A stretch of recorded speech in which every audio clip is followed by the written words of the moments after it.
নমস্কাৰ সকলোকে মোৰ অন্য এটি ভিডিঅ'লৈ আপোনালোকক স্বাগতম জনাইছোঁ। আজি বহুত দিনৰ মূৰত আকৌ এটা ভিডিঅ' ষ্টাৰ্ট কৰিছোঁ। মানে সময় নোপোৱা হৈছোঁ ভিডিঅ' বনাবৰ কাৰণে, আৰু সময় পালেও ইমান এলাহ লাগে, বহুত বেছি এলাহ হৈছে কেলৈ নাজানো আৰু।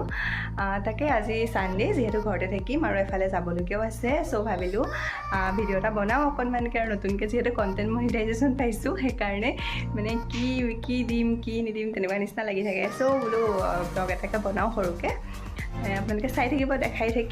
আৰু এতিয়া ৰাতিপুৱা চববোৰ কামে বিজি হৈ আছে। ময়ো শুই উঠি বিছনা পাৰিলোঁ মেলিলোঁ, আৰু আজি অকণমান চাফা চিকুণো কৰিলোঁ ধুই পখালি। আৰু এতিয়া চুলিত তেল লগাম, তাৰপিছত ঘৰ সাৰিম, দেন গা ধুম, তাৰপিছত আপোনালোকক দেখাই থাকিম। হেল্ল' ৰাইজ, গা পা ধুই আজৰি হৈ গ'লোঁ, মানে কেতিয়াবাতে আজৰি হ'লোঁ। এতিয়া আকৌ পাৰ্চেল এটা আহিছে, ঘৰটো চিনি পোৱা নাই, অকণমান ওলাই দিওঁ। এইটো লৈ আহিলোঁ, আৰু এয়া একেবাৰে মই ওলাই কৰি ৰেডি হৈ ল'লোঁ। আপোনালোকক যে জনাইছিলোঁ মই এফালে যাম বুলি। মোৰ লগৰজনীৰ 4 ছেপ্টেম্বৰতে বাৰ্থডে হৈ গ'ল, আৰু সেইদিনা যিহেতু মোৰ ডিউটি আছিলে সেয়েহে তাই মোক পাৰ্টি দিবলৈ থাকি গৈছিলে, আৰু সেয়েহে আজিয়ে গ'লোঁ আমি। আৰু যিহেতু এই ছানডে আছিলে সেইকাৰণে ৰেষ্টুৰেণ্টবিলাকত বহুত বেছি ভিৰ আছিলে, আৰু ইফালে এয়া দুইজনী খানা অৰ্ডাৰ দি কৰি বহি আছোঁ।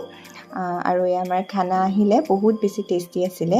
আমি গৈছিলোঁ মেজাংকৰি, আপোনালোকো তাত যাব পাৰে, বহুত টেষ্টি হয়। আৰু এতিয়া আমি খাই কৰি ঘৰলৈ আহি আছোঁ। And that's all for today's, by.